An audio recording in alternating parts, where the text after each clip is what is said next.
Descubrir. Crear.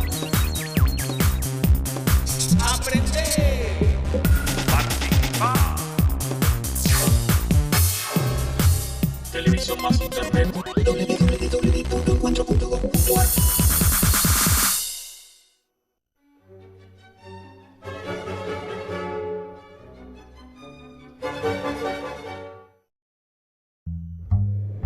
Este es un programa de filosofía por televisión.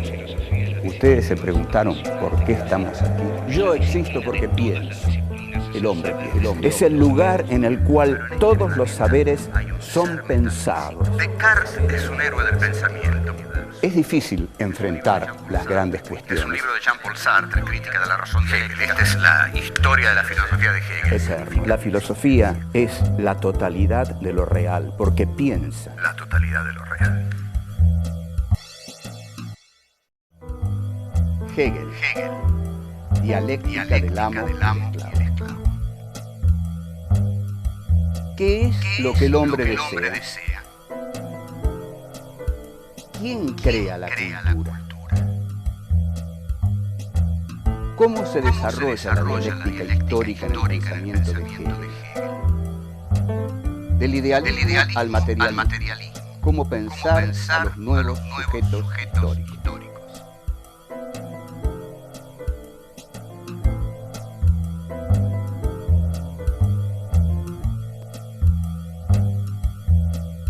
En la Fenomenología del Espíritu, que es la obra maestra de Hegel, que la publica en 1807, hay un fragmento célebre, que es uno de los más altos momentos de la filosofía, en el cual Hegel desarrolla lo que se conoce como la dialéctica del amo y el esclavo. Durante la década del 30, en Francia, un filósofo de origen ruso, Alexandre Koyev, dio unos cursos sobre la dialéctica del amo y el esclavo, a los que acudieron filósofos de enorme importancia, como Merleau-Ponty, Jacques Lacan, Raymond Queneau, y se dice que Jean-Paul Sartre consiguió los apuntes. La dialéctica del amo y el esclavo plantea el origen de la historia. ¿Cómo empieza la historia?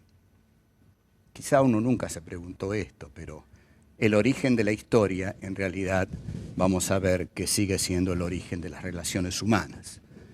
Para Hegel, la historia comienza cuando se enfrentan dos deseos, dos conciencias deseantes. Ante todo vamos a diferenciar el deseo humano del deseo animal. El deseo humano desea deseos, es decir, el deseo de un hombre desea el deseo del otro, es decir, desea que el otro lo reconozca, que lo reconozca como su superior, que se le someta. Por eso yo deseo el deseo del otro, deseo que el otro me reconozca, se me someta y que yo, vamos a ver en qué me voy a constituir cuando esto ocurre, qué relación se va a establecer entre el otro y yo. Pero en principio el hombre desea deseos, el animal desea cosas y las cosas que desea generalmente se las come, desea cosas naturales. El hombre no desea cosas naturales y este es el excepcional hallazgo de Hegel. La conciencia es deseo, con lo cual en este momento Hegel está sacando a la conciencia de esa inmanencia en que el pensamiento idealista subjetivo la tenía, es decir, la conciencia como una interioridad. Acá la conciencia, al ser conciencia deseante, se expulsa, está arrojada hacia afuera. Lo que yo deseo es el deseo del otro. El animal desea cosas, desea la materia, la naturalidad, lo natural. El hombre desea deseos. Bien, se establece entonces el enfrentamiento. Yo deseo que el otro se me someta. Deseo que el deseo del otro me reconozca. Mi deseo es que el otro se me someta y me reconozca. Y el deseo del otro es que yo haga eso, que yo me someta y lo reconozca a él. Este enfrentamiento tiene una resolución, porque uno de los dos en determinado momento sabe, los dos saben, he pedido perdón, está bien, los dos saben, en realidad cuando uno explica mal algo tiene que pedir perdón, los dos saben, las dos conciencias deseantes saben que están emprendiendo una lucha a muerte, a muerte. Yo deseo que el otro se me someta y me reconozca, y el otro desea que yo me le someta y lo reconozca. Esta es una lucha a muerte. Pero en determinado momento se resuelve, porque una de las dos conciencias tiene miedo. El temor. ¿A qué tiene miedo? A morir. Tiene miedo a morir. Porque esta, que es una lucha a muerte, va a terminar con la muerte de uno de los dos.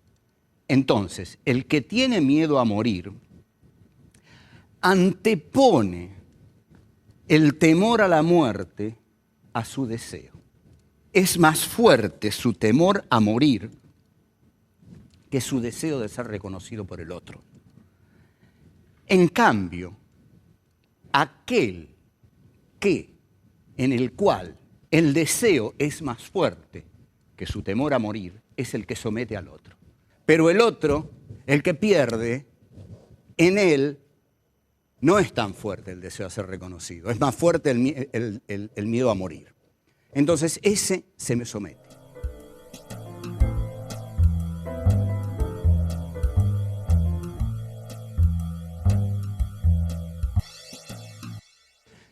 Tenemos una figura que domina, porque en esa figura su deseo de ser reconocido es más potente, como dijimos, que su miedo a morir, y esa figura es la que termina erigida en la triunfadora del enfrentamiento.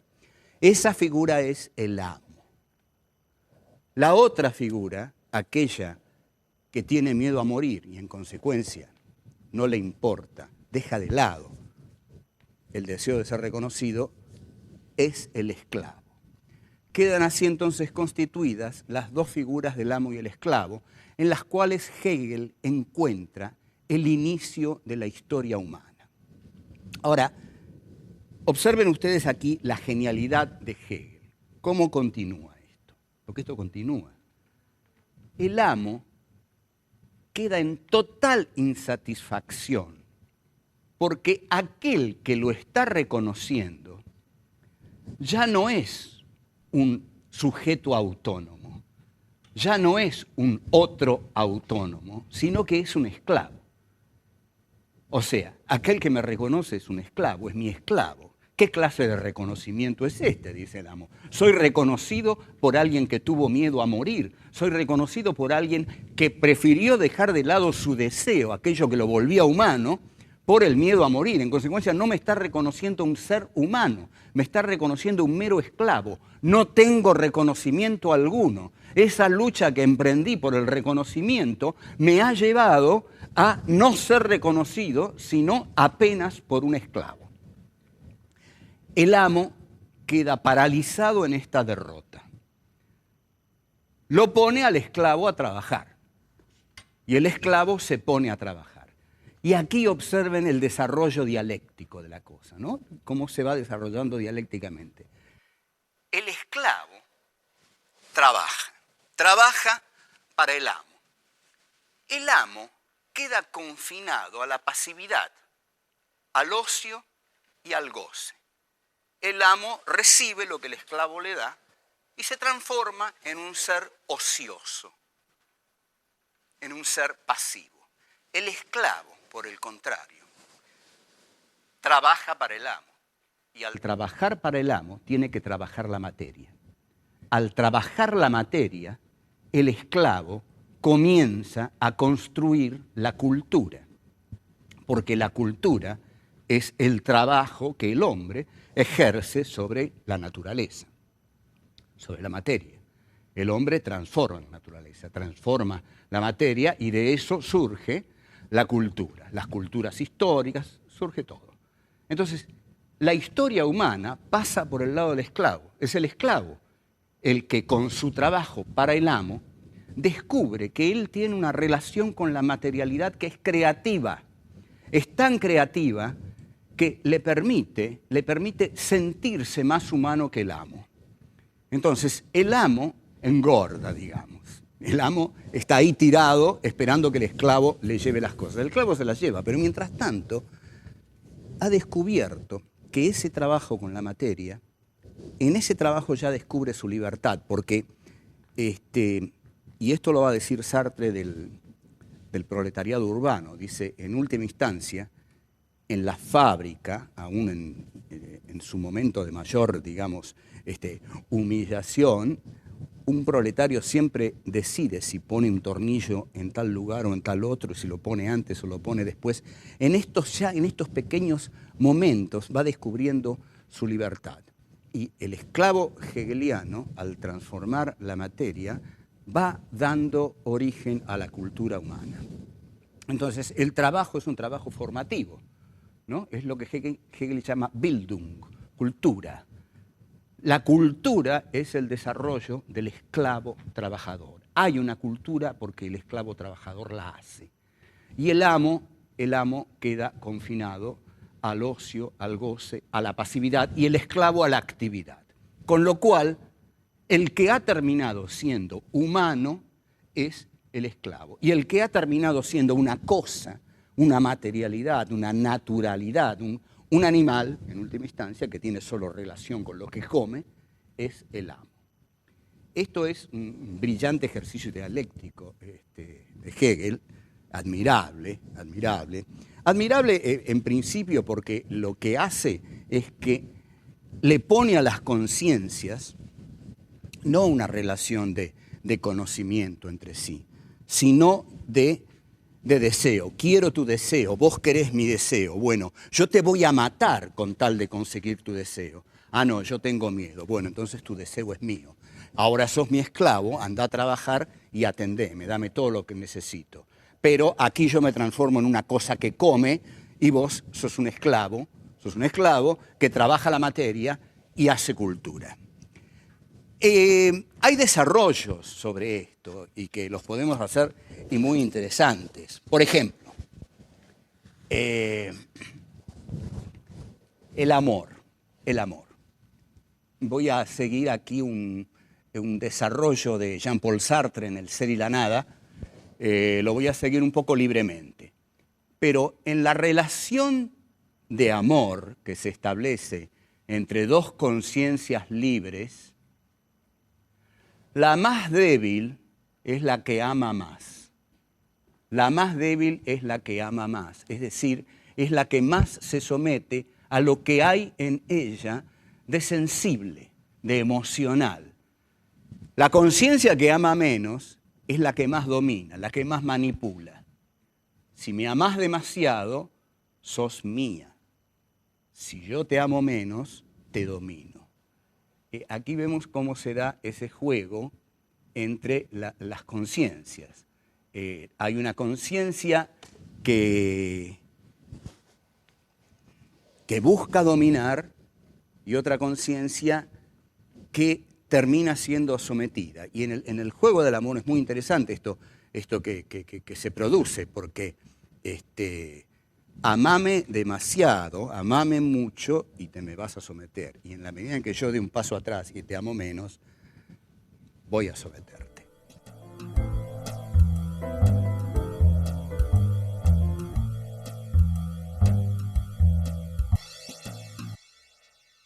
Si hablamos de una dialéctica del amo y el esclavo, es evidente que estamos hablando de la dialéctica. O sea, ¿cómo funciona aquí la dialéctica? En el primer momento, nosotros tenemos dos conciencias enfrentadas. Este es el origen de la historia humana. En tanto origen, este origen es lo que Hegel va a decir, es abstracto, todavía no hay contenido aquí porque no ha sucedido nada. En realidad tenemos dos conciencias que están enfrentadas y todavía no ocurrió nada más que este enfrentamiento. O sea que es un primer momento de la dialéctica que tiene que desarrollarse. El segundo momento de la dialéctica es el de la negación, es decir, cuando una de las conciencias logra que la otra se le someta, es decir, una de las conciencias niega a la otra y la otra se le somete. El tercer momento de la dialéctica es la negación de la negación. ¿Por qué?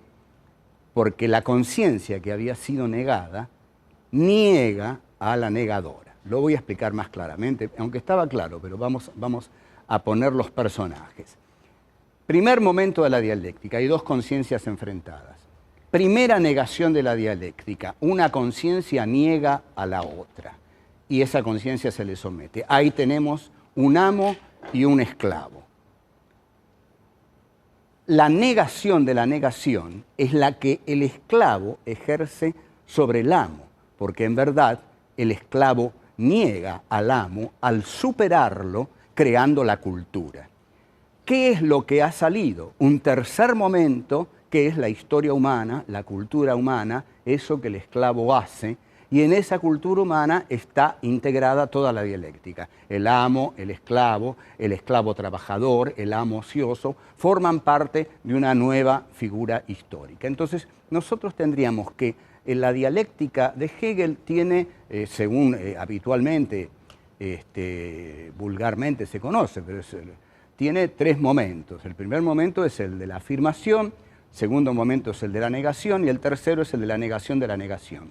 O sea, tenemos una afirmación y luego hay una negación de esa primera afirmación y luego hay una negación de la negación y se llega a un tercer momento en el cual se concilian los contrarios. Los antagónicos están conciliados en una síntesis que los contiene en tanto antagónicos, pero es una síntesis superadora de las contradicciones anteriores. La historia para Hegel va a funcionar así. Es el desarrollo de formas que van surgiendo, que se van negando y que una nueva negación niega a la anterior y establece una síntesis superior, que es un nuevo momento que a su vez se va a negar y va a dar origen a otro desarrollo y a otro desarrollo, y así de totalización en totalización se desarrolla la dialéctica histórica. Ahora bien, esta figura del amo y el esclavo ha sido tan rica que no solo dio, por supuesto, origen al ejemplo cuasi sartreano que yo di de la relación de amor, sino que fue tomada por algunos talentosos cineastas. Si ustedes ven la película de Joseph Losey, el director inglés, El Sirviente, una película con Dick Bogart y Sarah Miles, van a ver que ahí el sirviente, que empieza como sirviente, va progresivamente sometiendo al amo hasta que él logra reemplazarlo. Donde deliberadamente está muy mostrado el esquema del amo y el esclavo es en una película de los años 60 que se llamó La Gran Comilona, una película del director Marco Ferreri con un elenco de actores europeos como Michel Piccoli, Marcello Mastroianni, Ugo Tognazzi y Philippe Noiret. La película narra lo siguiente: 4 personajes de la alta burguesía se encierran en una fastuosa mansión y deciden comer hasta morir. Entonces, la idea de Marco Ferreri, una idea contestataria típica de la década del 60, es la siguiente. Los esclavos llevan la comida, porque se ve a los proveedores que llevan la comida, y la burguesía come. Y la burguesía va a comer tanto que va a morir. O sea, la burguesía en última instancia se acabaría por implosión de la burguesía. En la película, efectivamente, comen de modo desmesurado, van muriendo de a uno en uno, y Marco Ferreri lo que está diciendo es: los amos van a morir comiendo, intoxicados con su propia comida.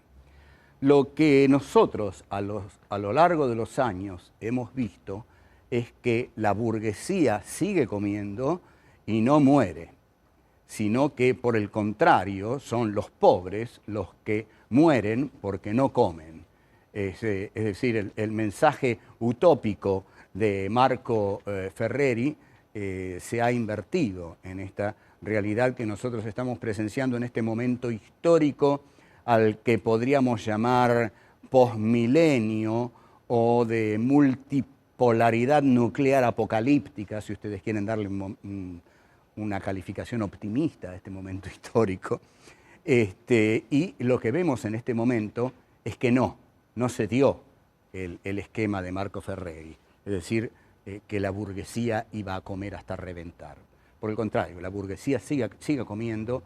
El proletariado no enterró a la burguesía, como Marx lo había pronosticado, sino que es la burguesía la que está enterrando al proletariado, y que la burguesía sigue comiendo y no muere, y el proletariado, o los pobres, los excluidos, los escupitados del sistema, mueren porque no comen.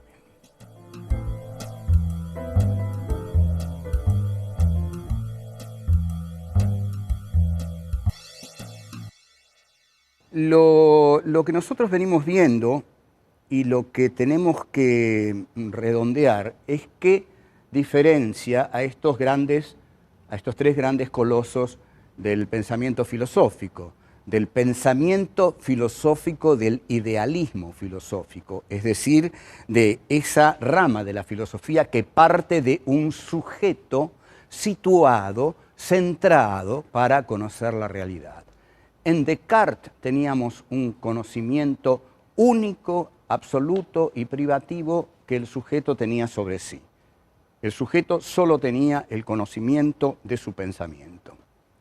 En Kant, el sujeto constituye al objeto. Es el mundo de la experiencia posible. En Kant es el sujeto trascendental el que le da forma al objeto de conocimiento, y ese es el mundo de la experiencia posible. Solo hay objetos para un sujeto, y aquello que la razón no puede conocer es el noúmeno, el mundo de la cosa en sí, que es incognoscible para la razón. En Hegel, por el contrario, la razón idealista llega más profundamente, más hondamente, más extensamente que nunca, y ahí es la razón la que conoce toda la realidad, porque la realidad es una expresión de la razón. El juego entre razón y realidad es un juego especular, ¿no? La realidad es razón y la razón es realidad. Este es el idealismo absoluto de Hegel, que Hegel dice que justamente concluye en él en un saber total, que es su filosofía, y en el estado prusiano de Federico Guillermo. Bueno, estas serían las características de los tres grandes filósofos del idealismo europeo, Descartes, Kant y Hegel, y nuestro próximo paso, entonces, es pasar, por supuesto, al materialismo. Pasamos del pensamiento idealista al pensamiento materialista. ¿Y por qué hay que pasar al pensamiento materialista? No es que estemos contando una historia lineal en la cual se suceden determinados filósofos, como dijimos, en una especie de galería de los héroes del pensamiento. No. Lo que pasa es que Hegel expresa el triunfo de la burguesía, pero el triunfo de la burguesía trae acarreado el surgimiento de un nuevo sujeto histórico. Cuando surge un nuevo sujeto histórico, alguien lo tiene que pensar. Alguien lo tiene que pensar. Por ejemplo, aquí, en el 45, los migrantes internos, los cabecitas negras que llegaban a la capital federal, alguien tenía que darles cobertura política. Y el que les dio esa cobertura política fue un coronel que estaba en una secretaría de trabajo y jugó políticamente a ser el que daba reconocimiento político a ese nuevo sujeto. Bueno, así como ese nuevo sujeto, que eran los migrantes que llegaban a la capital en el 43, en el 45, fueron visualizados como construcción de poder por el coronel obrerista Perón, digamos que un nuevo sujeto histórico requiere de un pensamiento que lo piense. Y si Hegel es el pensador de la burguesía capitalista, al triunfar, genera un nuevo sujeto histórico que es el proletariado. El proletariado, la clase obrera, trabaja con la materia porque trabaja en las fábricas de sus patrones. Al trabajar con la materia, el filósofo que surge para expresar a ese proletariado que trabaja con la materia, elabora un pensamiento filosófico que parte de la materia. Y ese es Karl Marx y su amigo Friedrich Engels, que no tenía ni por asomo el talento de Marx, pero fundamentalmente nosotros nos vamos a centrar en Marx. Y Marx, entonces, es el filósofo que surge para expresar a este nuevo sujeto histórico que ha aparecido en la escena social, política, económica, histórica de la centralidad europea, el proletariado. El proletariado, Marx, en este sentido, se va a basar en el esclavo de Hegel, ¿no? Marx, digamos, el día que el joven Marx habrá leído la dialéctica del amo y esclavo, habrá exclamado, yo estoy con el esclavo, habrá dicho. Y el esclavo sí, trabaja la materia y es el que hace la historia. En este sentido, por eso están tan unidos dentro del pensamiento revolucionario de izquierda Hegel y Marx. Entonces, Marx, inspirándose en la figura hegeliana del esclavo, que hace la historia al trabajar la materia, conceptualiza al proletariado europeo como aquel que trabaja la materia. Ergo, su pensamiento se va a llamar materialismo histórico. Hay aquí, entonces, una filosofía que es claramente expresión y a la vez formación, porque todo pensamiento forma la realidad a la vez que la expresa, es la filosofía materialista de Karl Marx, sobre la cual, sin duda alguna y extensamente, nos vamos a ocupar.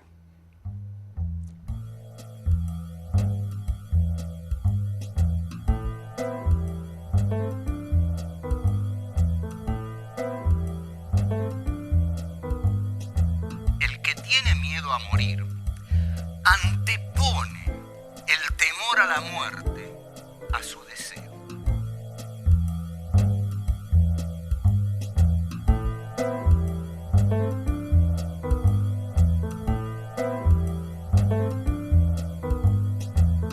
Amame demasiado, amame mucho y te me vas a someter. Y en la medida que yo dé un paso atrás y te amo menos, voy a someterte. La burguesía sigue comiendo y no muere, y el proletariado, o los pobres, los excluidos, los escupitados del sistema, mueren porque